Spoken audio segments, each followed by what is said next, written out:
Hey there, greetings everybody. I want to welcome you here to Prog Monster. My name is Murph. I am the host of this show, a show dedicated to progressive rock and other forms of rock music.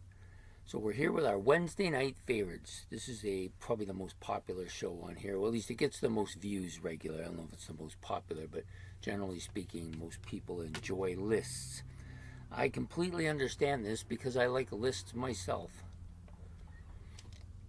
So today's list for this week, or favorites for this week, will be my 25 favorite rock bass players.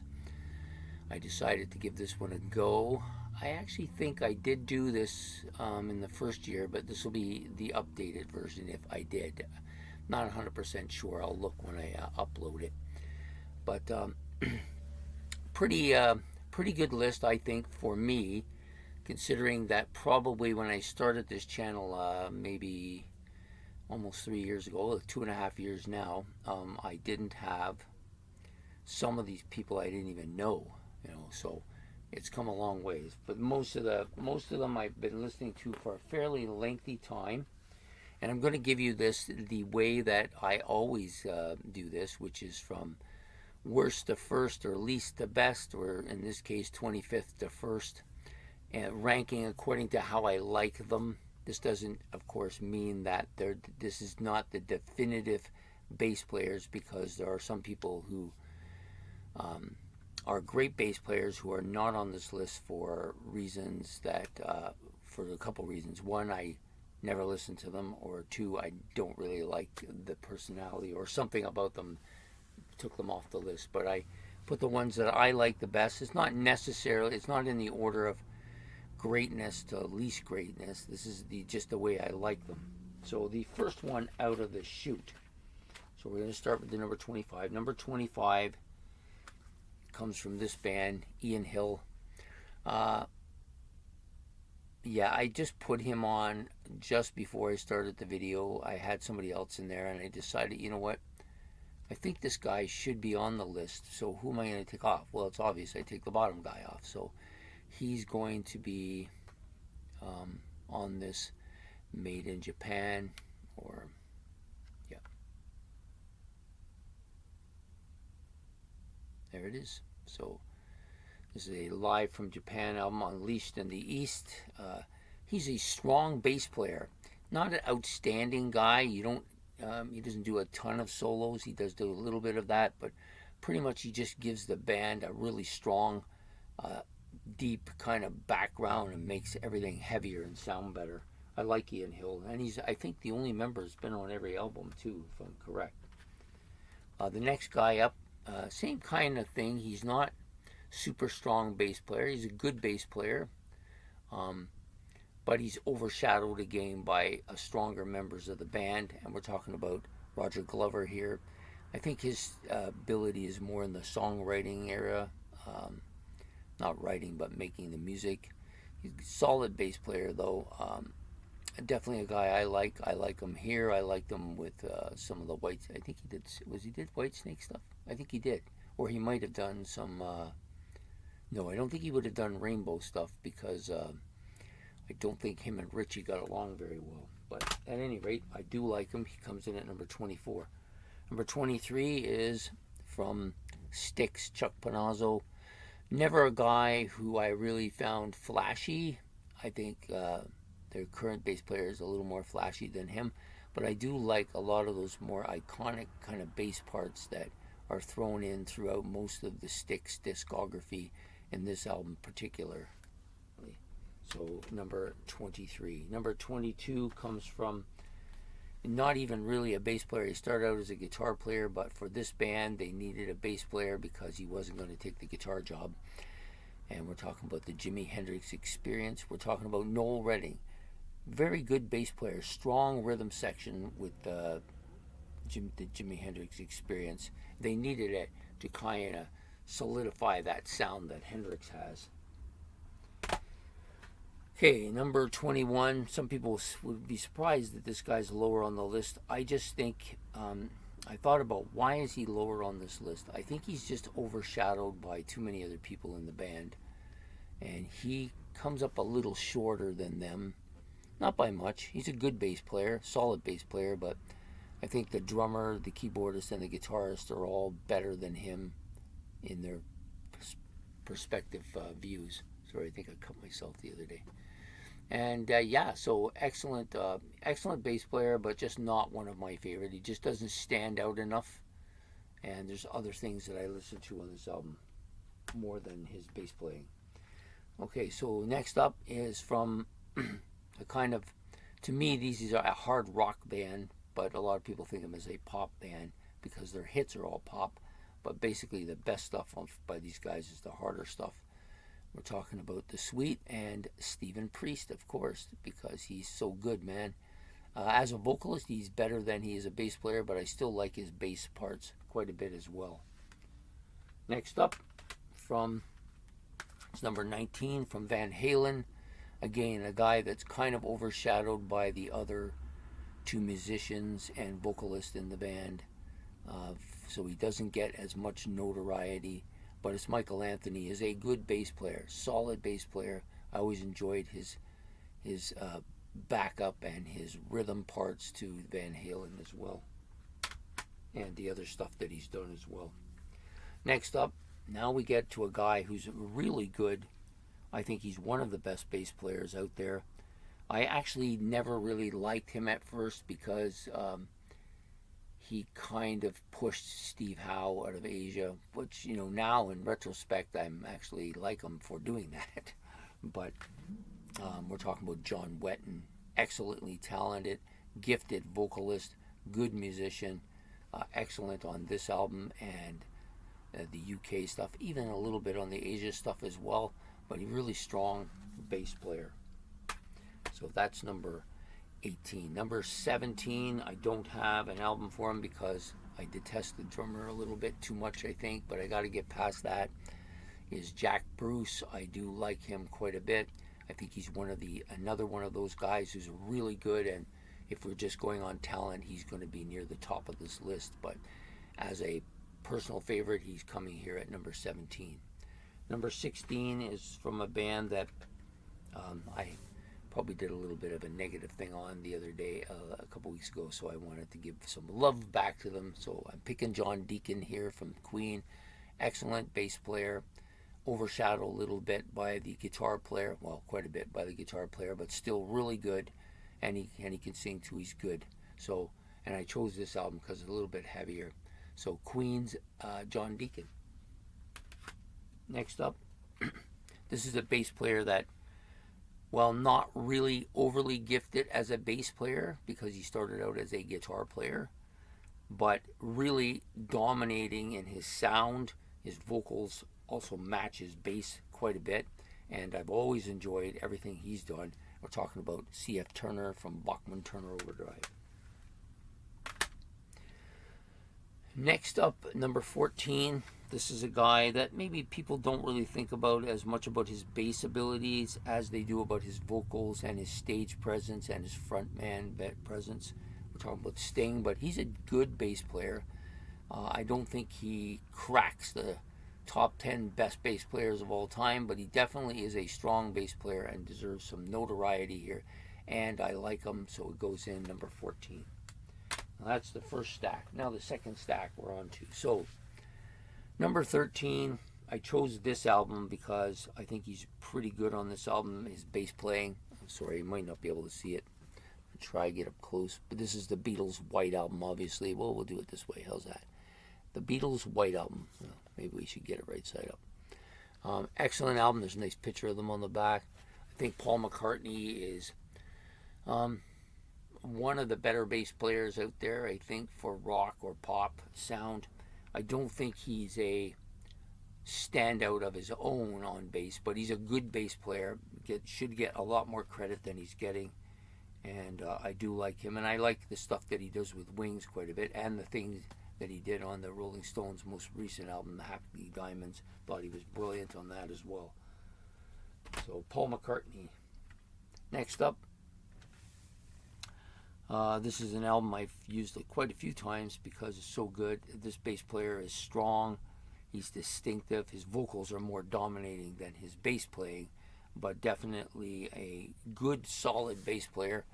Talking about Phil Lynott, is a character I like quite a bit. I love his vocals, I love his music writing, and his bass playing are all part of this wonderful package. Jailbreak, this is the excellent album as well. Next up, this is I think one of only 2 metal guys on here. No, I'm wrong. There's 3, I believe. But this guy, I think he's the backbone of this band. He does most of the music writing. I think he's the oldest, like the longest serving member, and he's very strong on the bass and forward as well. Talking about Steve Harris of Iron Maiden, of course. I like this album, so that's why I picked it. I think this is the album with, let me see. Yeah, this is the album of The Rime of the Ancient Mariner, which I really quite love. I think it's one of my 5 favorite Iron Maiden, and his bass playing is a dominant part of that. Next up is a bass player that I've come to like a lot. I've liked both of the albums that I've got on this group. I have another one that's in there. Plus he plays in a second band that I also like quite a bit. We're talking about John Jewett of, or Jewett, I think it's Jewett, of IQ and of Drifting Sun, who I like as well. Excellent bass player. I think he's moved up quite a bit for me, especially with the new Drifting Sun album. I find him very prominent on that album. Actually, I'm just going to fix these a little so that we can do them when we're done. Next up, oh, yep, that one goes there too. Next up is a bass player I've been listening to for, among the longest bass players I've been listening to, one of the strongest hard, heavy metal type bass players with lots of classic riffs. We're talking about Geezer Butler, Black Sabbath. You knew he was going to make the top 10 for sure, eh? Probably should have been higher, but he's coming here at number 9. Number 8 is a guy who I like his versatility. I like him with some of the King Crimson stuff, but I haven't listened to the stuff that he's on as much as because I'm still working my way through it. But I do like his bass playing with Peter Gabriel a lot, and that's Tony Levin. I think he's one of the best bass players out there, in my opinion, and he shines on this particular album a lot. I like him. He's great. Next up, I'm not a big fan of the band. Not that I hate them. To be honest with you, I neither hate them or like them. I don't listen to them unless I'm challenged to listen to them, and then I get through it. But it doesn't really. They don't really do nothing for me. But his vocals and his bass playing is absolutely astounding. Especially, I think his vocals are really good, and I love him with King Crimson. And we're talking about Greg Lake. Probably like his vocals more than his bass playing, but I still like his bass playing quite a bit. Enough to get him a top 10 entry. So that's number 7. Number 6, this guy has some classic riffs. One of the most well-known bass players. I think he suits and gives this band an element that a lot of harder rock bands don't really have, which is a fantastic bass player who can also play keyboards. Talking about John Paul Jones. One of my favorite riffs, Ramble On here. He's dominating on that particular song. So an excellent bass player, John Paul Jones of Led Zeppelin. The next guy, I love him a lot. Died too early. There should have been more stuff, but the stuff that he's on, I really like. I think he really upped their grade of the band when he came into it. We're talking about John Glasscock. Died way too young, unfortunately. Could have done a lot more, and because he died, also the drummer left, and then the band started to change, and I liked this era of them the best. Unfortunately, John had to go and pass away, and as sad as that is, it really affects his, like, he could be much higher, I think, if I had more stuff to listen to on him. Next up is a guy who just died recently, not too long ago, and I really liked his crisp sound, his forward playing, his absolutely killer backing parts when he needs to them. We're talking about Ray Shulman. I think he's very underrated as a bass player. People should know more about this guy, and if I have anything to say about it, they will know more about this guy. So that's Ray Shulman of A Gentle Giant. Next up, so we're down to the bottom, the top three. Pretty easy selection for me. These three guys are easily my favorite three. We'll start with John Entwistle. I love him on this particular album, but sometimes he's just absolutely killer. I watch his fingers flying around down there. I'm thinking, my God, is there anybody better than that? You know, just fantastic bass player, and really solidifies a lot of these live stuff, especially from the Who. Next up, the last two are not going to be a big surprise to anybody, and their order won't be a surprise either. But I really love them. I decided to choose this particular album to demonstrate Chris Squire because I think he absolutely is killer on this album. Not that he isn't killer on all the other albums that came before it, but for some reason, without the kind of dominant keyboard parts here, he seems to have stepped up and made a sound with the bass that I didn't know could be so dominating. Yeah, Chris Squire, fantastic bass player. Number two. Number one, of course, is Geddy Lee.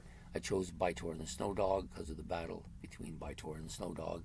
I just think this guy is as much a dominant participant in this band as any of the other two instruments, or three, because he plays the keyboard as well.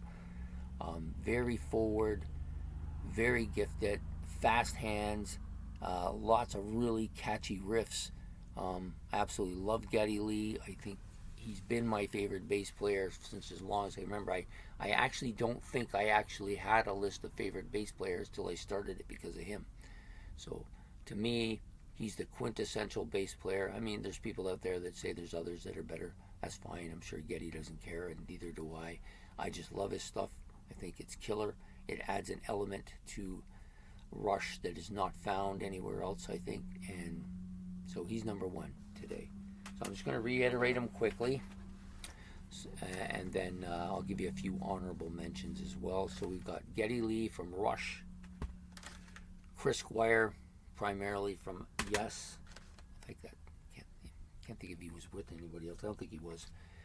John Entwistle from the Who, Ray Shulman from A Gentle Giant, John Glasscock of Jethro Tull, John Paul Jones of Led Zeppelin,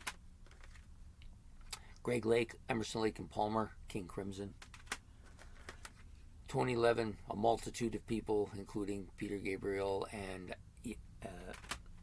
ELP as well. I'm sorry, ELP. King Crimson, sorry. Geezer Butler, Black Sabbath. Paul McCartney of the Beatles, also Wings, Paul McCartney's solo stuff as well. Dark Matter, John Jowett, also Drifting Sun. I think he's played with a few others as well. He's such a good, solid bass player. Next up, Steve Harris of Iron Maiden, and Phil Lynott of Jethro Tull. And I don't think I've been giving you the numbers, so I'll try to give you them to finish it out. So number 14 is Sting. Number 15 is C.F. Turner. Number 16, John Deacon of Queen. Number 17, finally King Crimson gets a plug here, John Wetton of King Crimson. I believe he did some solo stuff, did some UK stuff in Asia as well. He comes here at number 18. Number 19, Michael Anthony of Van Halen. Number 20, Steve Priest of The Sweet. Number 21, Mike Rutherford of Genesis. Number 22, Noel Redding of the Jimi Hendrix Experience. Number 23, Chuck Panozzo of Styx. Yeah, he switched bands, now playing with Queen. Okay. Deep Purple, Roger Glover, and last but not least is Ian Hill of Judas Priest. For some of the honorable mentions, I included Henry Bainbridge of Hawkwind. I do like Lemmy quite a bit too, but I think um, I like Bainbridge's stuff better. That's just the way it is. Trevor Boulder of Uriah Heep, and also did some stuff with David Bowie. I think he was on the Spiders from Mars group part.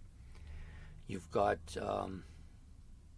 the only guy here, I thought about including him, but I don't think he's a rock bass player, but he's fantastic nevertheless, and that's Stanley Clarke. You can't have a bass thing without Stanley Clarke, I think. So he's got to get mentioned, even if he isn't a rock bass player. Peter Travewaves of Marillion, another good one. Martin Turner of Wishbone Ash, and of course